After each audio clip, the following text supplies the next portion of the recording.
Welcome to the Desert Sanctuary with Carl and Laura Forehand. Often when we have doubts about religion or simply want to ask questions, it can feel like we are wandering out into the desert. We would like to invite you to join our sanctuary, the Desert Sanctuary. We've tried to pick guests that would resonate with and challenge us and our fellow seekers here in the desert. We believe that a key to the journey is to keep asking good questions, and we believe that all stories are sacred. Our hope is that you will find life and healing for your body and mind, and that you will be able to be where you are and be who you are.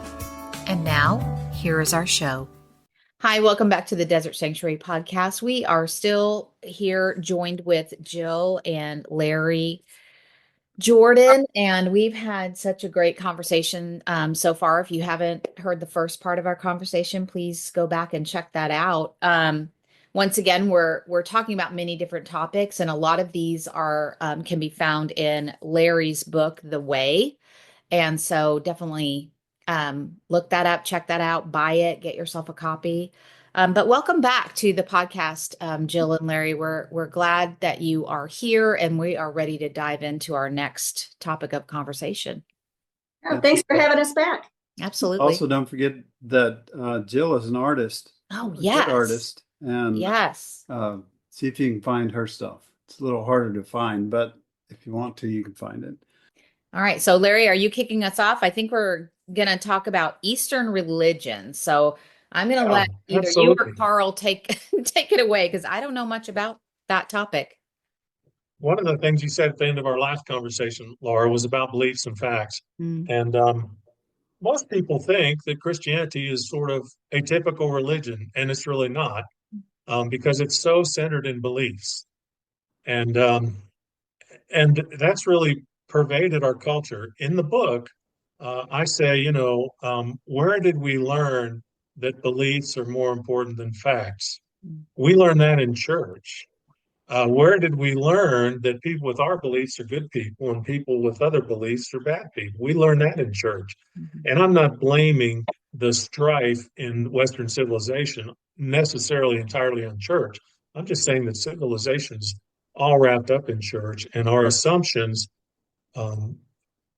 Most people think, well, I got to the right place. And I say, well, you got to the right place based on your assumptions. We all do. We all do. And I started the book. Chapter 1 is about worldviews, to try to just explode somebody's thinking to realize, well, my assumptions are one set of assumptions, but it's 25% of the world. It's 2 billion out of 8 billion people. And I contrast the Western assumptions. The universe was created ex nihilo, from nothing. There was a cosmic rift between God and humans caused by original sin. God is personal, and he is omnipotent, omnipresent, and omniscient. Time is linear, not cyclical. There is a beginning and an ending. The universe is orderly and purposeful. Life has intrinsic meaning. And morality is absolute. Actions are either right or wrong. We have individual souls, and we may live beyond our physical lives, and we have free will, and we may influence our lives and our afterlives. Now, in the East, and it's hard to generalize, it's like generalizing about Christianity, but in the East, the universe is eternal. It didn't start with the Big Bang. The Big Bang might have been one of many bangs. And just like everything in nature is cyclical, the universe collapses and expands, and it's always been here. Didn't require a spark. God is in everyone and everything. So the idea of original sin or a cosmic rift, it doesn't exist. God, what we call God, is impersonal, a force or a presence that can be imagined as a person. Time is cyclical, not linear. There's no beginning or end. The universe is orderly, possibly purposeful. We find our own meaning. The most intriguing question to me, and no one can answer it, is, does the universe have intention? Does what I call ultimate reality have intention? Does the beneficial benevolence that Jill experiences in a mystical experience, is it because someone intends that way, or is it because the universe evolved to be more interconnected, more interdependent? The successful universes are connected universes. Morality is relative, and right and wrong are functions of perspective. I hear a lot of Christians say, well, if you didn't have the Ten Commandments, how would you live? Well, how do I live with the Ten Commandments? Right. I'm not supposed to kill anybody, but can I kill in self-defense? Can I kill in a war? So I think people confuse things when they say morality is absolute. And that's a very Western concept. Yeah. We exist in oneness and we return to source when we die. And nobody pretends to know what that means. Um, one important question there is, well, do I maintain my individuality? He doesn't realize he's Larry Jordan anymore. So if he doesn't realize he's Larry Jordan, is he still Larry Jordan? Does it matter? People say, don't you want to live forever? I've been Larry Jordan for 66 years. It's been cool, but no, I don't really want to be Larry Jordan forever. Uh, and we do not have free will. We're impacted by chance, nature, and nurture. And the people that argue for free will are mostly Christians because it's so essential to the worldview.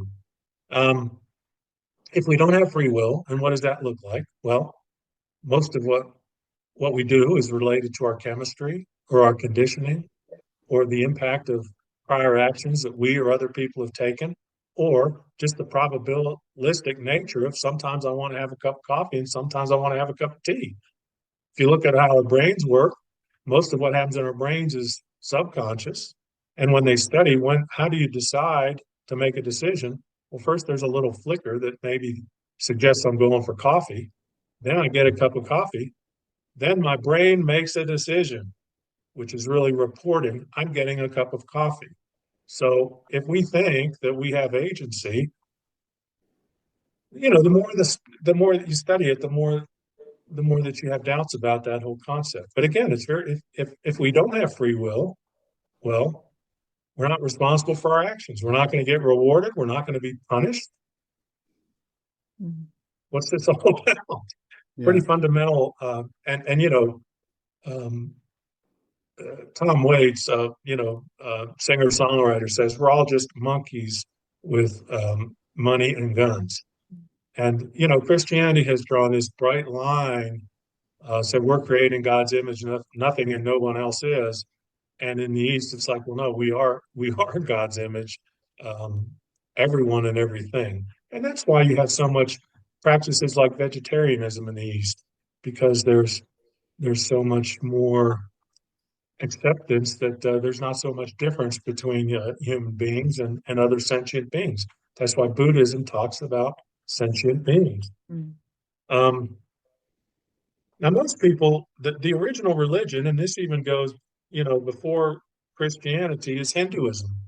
And it's not really a religion because there's many scriptures, but they're not really integrated.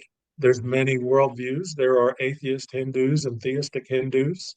Um, you know, um, it's really a collection of what they call the Vedic tradition. It's in the Upanishads and it's in several other scriptures like the Bhagavad Gita. But there are concepts in Eastern religions that might be foreign to us. There's a concept of the absolute and the relative. Um, that if we think that God is beyond space and time, that's the or ultimate reality is beyond space and time. It's that's an absolute perspective, and we can say that happens, and that's what the right brain sees. But we also acknowledge, well, no, is that there's amidst the oneness, there's differentiation or distinction. Some of us are named Carl or Lawrence. Some of us are named Larry or Jill. Some of us are in Missouri, and some of us are in Colorado or Texas. Um, so there is apparent separation, and in the East, they acknowledge that. Um, Hinduism talks about the absolute and relative, talks about Brahman, beyond space and time, and Maya, which is the play, animated by the logos or Shakti. Um, in Buddhism, they talk about emptiness and form. And in the Heart Sutra, which is essential to the Zen understanding, emptiness is form, form is emptiness. It's two things that are happening at the same time that we can see if we wear different lenses. And in the Tao Te Ching, the Tao says there is the Tao, which is Brahman, everything, oneness, and there is the 10,000 things, the distinction, the differentiation. And so the Christian perspective is really about the 10,000 things. Um, and God would be the 10,001st thing, but there's really not an understanding in Christianity of this oneness that we're one with God. And I have Christians say to me, "Why? I'm more humble than that. I don't think I'm the creator of the universe. I don't think I'm the creator of the universe either. I'm not sure there was a creator of the universe. I think that I'm part of the universe, like you are, and God is part of everyone and everything." But I think, now tell me about humility. What do you believe? I believe that God's a person. I believe I have a personal relationship with God. I believe God's set down rules. I believe that if I follow the rules, I'll be rewarded, and if I'm not, don't follow the rules, I'll be punished. And I said, well, you seem to have a pretty intimate relationship to an entity that we really can't see or hear. And I mean, I don't really think there's anything humble about thinking that you're best buds with the creator of the universe and he's going to put you at his right hand. Special relationship. Yeah. It's not humble. Right. It's not humble at all. Yeah. And there's also a concept, and this is sort of a bright line between Hinduism, which is the Vedic tradition, the original tradition we just talked about, and Buddhism. Buddhism comes out of Hinduism. It has a lot of the same language, but it has a fundamentally different perspective. And in Buddhism, they don't talk about Brahman and fullness. They talk about the void and emptiness. But it's the same because just like if everything's sacred, nothing's sacred. The key concept in whether we're talking about a fullness or an emptiness is whether there's separation. And both Hinduism and Buddhism say, no, there is no separation. There's no separation between God and man. There's no separation between all the men and women. The 8 billion men and women exist. And there's no separation between us and turtles and rocks and flames. It's all one. It's all one.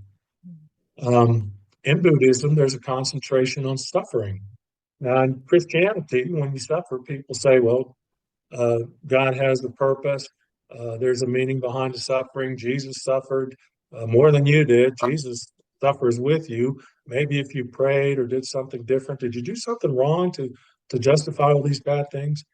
And, for me personally, none of that helps. Right. In Buddhism, they basically say, look, everyone experiences pain, death, sickness, old age. Everyone also experiences divorce to one degree or another, divorces, financial losses, business upsets, natural catastrophes, accidents. That's pain and it's unavoidable. Everybody has pain. Suffering is how you react to pain. And the Buddha says you're not supposed to be attached to all these things because everything's impermanent. You're not even supposed to be attached to yourself because what is yourself? It's what we talked about before. It's your chemistry, it's your conditioning, it's your living up to your own expectations. There's one self. And so what you talk about as yourself is your egoic self. And when Christianity talks about morality, they're talking about perfecting their egoic self. And in the East, it's more like, hey, there's this one self, there's the oneness. Don't waste your time on the ego. There are concepts like impermanence. Nothing's permanent. So don't attach to things. Don't crave. You may not have a self. That's not so bad because your self is a construct. It's your soul is an illusion. How do I know that I have a soul? Where is it? What does it do? How could it possibly go somewhere else from here? So I'm not trying to sort of overload the boat. I'm just trying to say this is just a fundamentally different way of thinking about things. Mhm. But if you say, well, I'm going to think about the Christian perspective of separation versus the Eastern perspective of oneness, which one do the mystics confirm? And which ones do the scientists confirm? And so the last thing I'll say, and then there's plenty of room for discussion here. Somebody might say, well, that sounds very sterile and impersonal. It's not. Yeah. It's not. The whole idea of of the oneness and the lack of separation is a very compassionate view Mhm. that changes the way that you live your life. Mhm. Somebody says, well, didn't you say impersonal? Um, yes. Um, Impersonal means unconditional. Mhm. That in the East, if you love everybody, you love everybody. There's no because. There's no because. Mhm. So it's a much deeper, it's in the Christian tradition, they call it agape. Mhm. It's not romantic love, it's universal love. When Jesus says love your neighbor, doesn't mean you're going to like everybody, Mhm. because that's because. Why do you like the person? Because. Mhm. But Jesus would say you're supposed to love everybody, and that's unconditional. It's impersonal. There's no because. We have Jill and I have a Zen practice. We got to it because we'd been everywhere and done everything, and I'm overreaching, but we had done a lot. We'd been to a lot of places people don't go. We said, well, yeah, I don't know if there's a home for us. I mean, we just don't believe anything anymore. We're just all about the oneness. We just don't speculate anymore. We're all about objective evidence and subjective experience. And so we met a Zen master in Dallas, Texas. Used to be a Catholic priest, and we said, "Tell us about Zen." He says, "Well, there's no doctrine. There's no beliefs. It's all about objective evidence and subjective experience. And the real lesson of Zen is the oneness." So we're like, "Okay, well, we're signing up." Right. And there are people that Zen is. Some people would say it's a religion. Some would say it's a philosophy. Mhm. It's perfectly compatible. If you want to hang on to your belief system and say, no, there is a God, it is personal, I do have, Mhm. well, then, maybe it's not the fit for you. But if you say, no, I'm interested in truth with a capital T, I hold my beliefs loosely, I want to know about objective evidence and subjective experience, it's a great home. So I'll stop there. Maybe Jill would add, or maybe you guys have questions. Well, the only thing I would add is I tend to simplify things a whole lot compared with Larry. Yeah.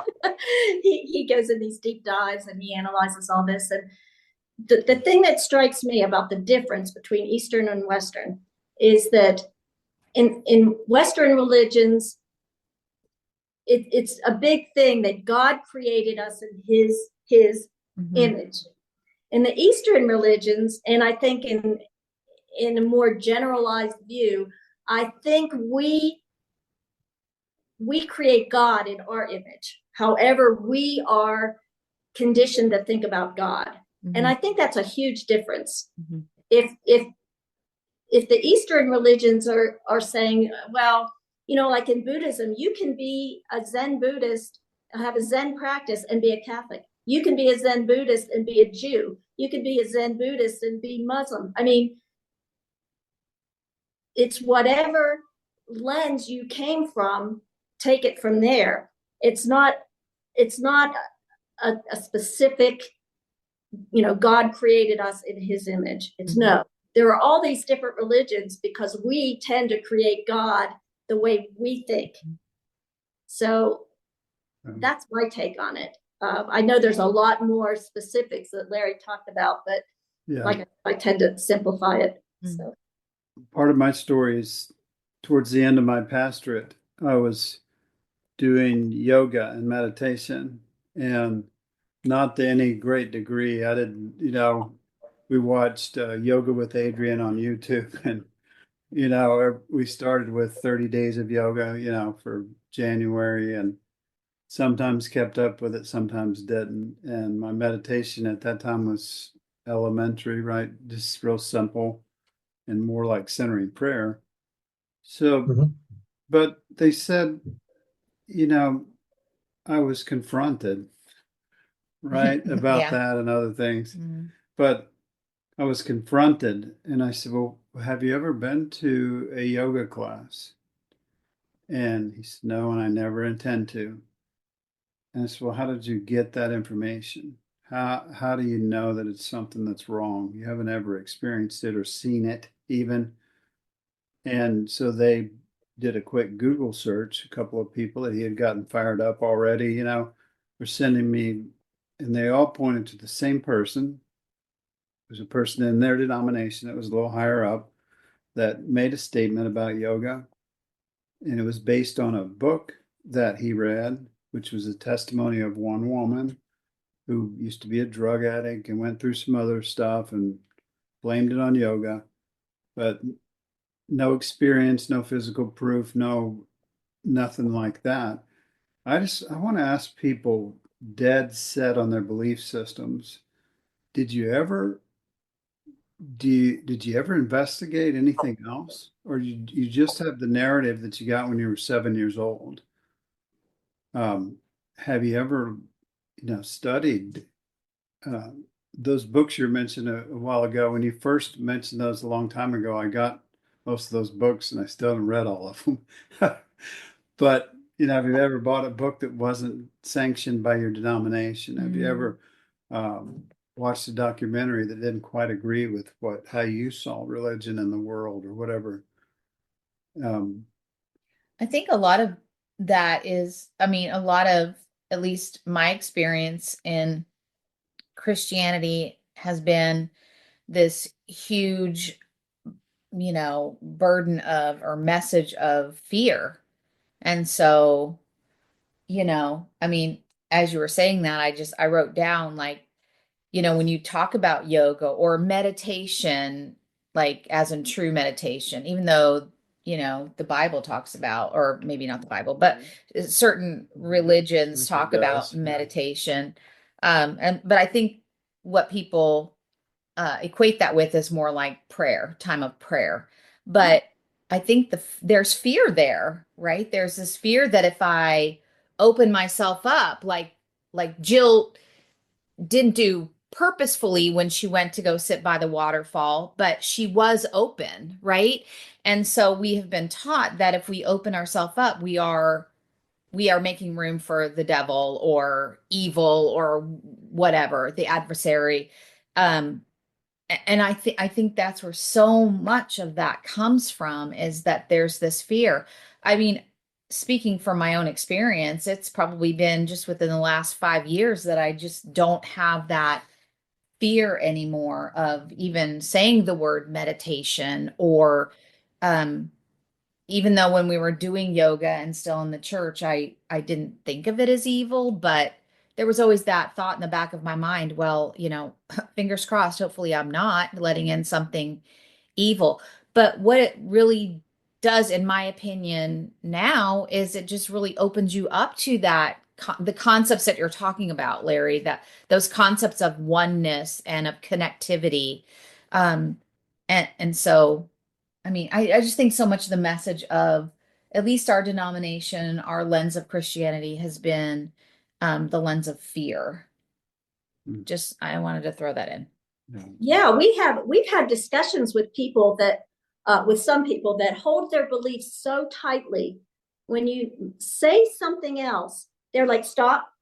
Even if what you're saying is true and right, I don't want to hear it because I don't want it to rock my foundation. Yeah, right. So it's not just a fear of punishment, but they just don't want their foundation knocked, because then what do they have? Then they have to put in the work to build that foundation again. It might look a lot different than what they had before.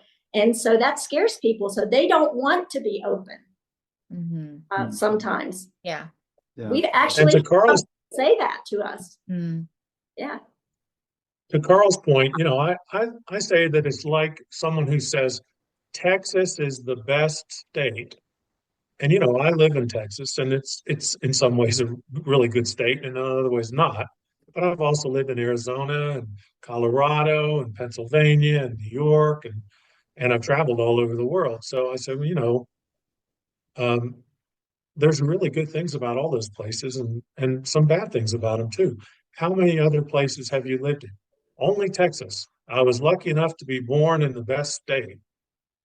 And it's like a Christian that says, I don't need anything else. This works for me. I have had, since we left, we got really oriented towards oneness. We quit our jobs, we sold our house, we moved into a smaller place, and we spent, the last 10, 20 years of our life in service. And there are people that say, well, you're a better Christian than any Christian I know. And I take that as a compliment, but a backhanded one, because what they really mean is you're a good person. And they're equating you're a good person with you're a good Christian. And again, there's 2 billion Christians in the world, there's 8 billion people. There's almost 8 billion people are what you would call good people. Mm-hmm. And but it is we really are constrained, and we often don't know. You know, theists will say to me, "Well, I know there's a God." Well, no one can know there's a God. You think there's a God. And the atheist will say to me, I know there's not a God. And I say, well, you think there's not a God, but you can't know there's not a God. And, we've skipped over the big question of, well, what do you mean by God? It's a person, it's 3 persons, and that's one understanding. And the people that won't even consider things, I had a guy try to evangelize me, which is really a dangerous thing because I probably know more about his tradition than he does. And Yeah. I know that I know more about it, most other traditions than he does. And he said to me, have you ever read Charles Spurgeon? I said, I've read a little bit. Well, I'd like you to read this book before we see each other again. I said, okay, have you ever read um, the Bhagavad Gita? He said, no. I said, well, I'd like you to read that book before we meet again. Then we have a common understanding. Mm-hmm. So we come back and he says, have you read Charles Spurgeon? Of course I did. Well, I told you I would. Have you read the Bhagavad Gita? Of course I didn't. Now let's talk about religion. I said, there's nothing to talk about because I understand your perspective and you don't understand my perspective. Mm-hmm. And so there's not really a way for us to meet in the middle because there's no middle. You're going to bring me into your corral and we're going to talk inside the box that Jill described. When you think all the important questions are, is there a God? Is it a person? Is Jesus the Son? Am I going to heaven? Those aren't my questions. Right. This might sound kind of simple, but um, I had a coworker that was 50, at least maybe 55. We tried to get him to go with us to the new Mexican restaurant in a neighboring town. And his eyes just kind of got big. I don't really eat Mexican food. And I said, have you ever tried Mexican food? He said, not really. He probably had some homemade enchiladas or something one time or tacos. But he was really afraid of eating at a Mexican restaurant. So he went along with us. Somebody gave him some ideas what he might try, and he really liked it. And I've seen him since then at the Mexican restaurant by himself or with his wife. That's a simple illustration, but we also don't want to say East is better than West, West is better than East. Is it, maybe you're finding some deeper truths in Eastern stuff. Is it all of it together? Is it one or the other? Let me talk about our spirituality. I mean, we understand that there is an ultimate reality that is oneness. And we don't know if it's personal, we don't know if it's supernatural, and we don't need to know. We know it. Now, we can go to a Catholic Mass here in Crestone, Colorado, because we know the priests were part of the community. I don't personally recite the creed here or anywhere else because it's about beliefs, and I'm not about beliefs. Mm-hmm. But when the Catholics pray to the Our Father, I pray with them. I don't believe in a personal God. I don't believe he's male, but that's how they recognize ultimate reality, and I'm with them. I want to recognize ultimate reality too.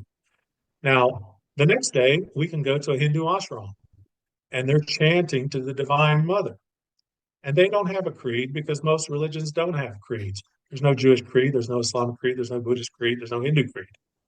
Christianity is the religion of the head. So we go to this ashram and we chant to the Divine Mother. Again, I don't believe in a personal God. I certainly don't believe it's male or female. But in the Hindu understanding, it's a symbol. Remember, I told you in the last session, the gods are symbols. And so I recognize that symbol. We belong to Unity book clubs. We speak at the Unitarian Universalist Church. We Zoom with progressive Christians. We belong to a Zen community. We're all about ultimate reality anywhere we can find it. And if you go to a Buddhist monastery, If you go to a Hindu ashram, if you go to a Unitarian Universalist church, they say, come on in. If I go to a Church of Christ, they'll say, well, we have a few questions for you before you come in. What do you believe? Do you believe what we believe? And I say, well, I don't know. I've changed my mind more than anybody I know. I could change my mind, but right now I probably don't believe what you believe. Well, why would you want to come to our church? Because I'm all about ultimate reality. If you're about ultimate reality, I'm with you. If you're about something else, I'm not. And so, there are places that we're not welcome, and they're typically fundamental Christian churches who are about sharing the same belief system. Why can't I go to your church, have a different understanding of ultimate reality, but participate in the beautiful liturgy, benefit from the insightful sermon, sing the beautiful songs, enjoy the sense of community? But if I got to pass the theological litmus test to get in the door, no thanks. Mhm. So that's to your point, Carl. I'm not here to say everybody ought to be a Buddhist, nobody ought to be a Christian. There's people that read my book that said, I'm a better Christian since I read your book.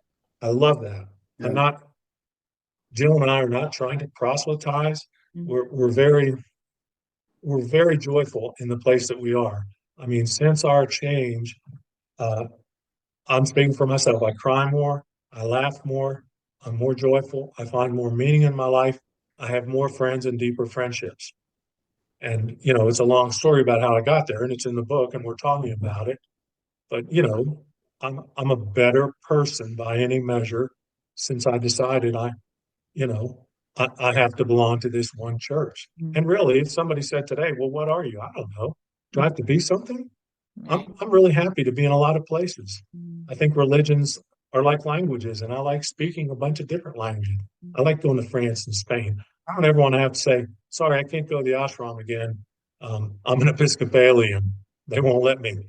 Why would I do that? Mm. Why would I abandon all of the beauty of their tradition, all the sense of community that we feel with those people? So we sort of have a bunch of different passports, and we're comfortable in a bunch of environments. I meet occasionally with free thinkers, what you'd call atheists. I'm good with that. There's a book by Barbara Brown Taylor called Holy Envy, and it's all about everything we've been talking about today. She's a retired Episcopal priest and who left the pastorship, or however you want to say it, and started teaching world religions at a university level. And what she did is she would take her students to all these different world religions as side trips, like to different temples and whatever. And the whole premise of the book is how you can find God in so many places. That doesn't mean you become that religion. It's just you find that truth and you incorporate it. She calls it holy envy, but you incorporate it, and it can make you a better Christian, or it can make you a better Buddhist just by being open to other people's beauty in their traditional truth. So it's a wonderful book. But that's where Larry and I are. Yeah. Before we move on to the next topic, you just mentioned intention briefly, whether you're kind of wrestling with whether or not there's intention to the universe, there's a God with intention or whatever. When I look at, you've probably heard me talk before about seeds and sprouting and things like that, and how every seed, maybe every cell, knows what it's supposed to do, knows what it's supposed to be. It focuses on reproduction and protecting itself, and interacting with its environment and so on. To me, that's sort of an intention, kind of built into everything. I don't know that it's a being that said, this is my intention for you, because I saw Christians struggle for 20 years to discover God's intention, because they told them God had a purpose and a plan for you, and they could never find it. And sometimes they'd latch onto the churches or the pastor's intentions and purposes, and they never really found it. So, one of you, whichever one wants to clear that up so we can move on to the next thing. See if it makes sense. I'll take a shot. I'm rambling. I'll take this. Yeah. Okay. is it intention or is it evolution? When a seed becomes an oak tree, is that because the genetics are embedded in the seed? Because the natural thing for seeds to do when they're exposed to soil and water and the right temperature is to become trees.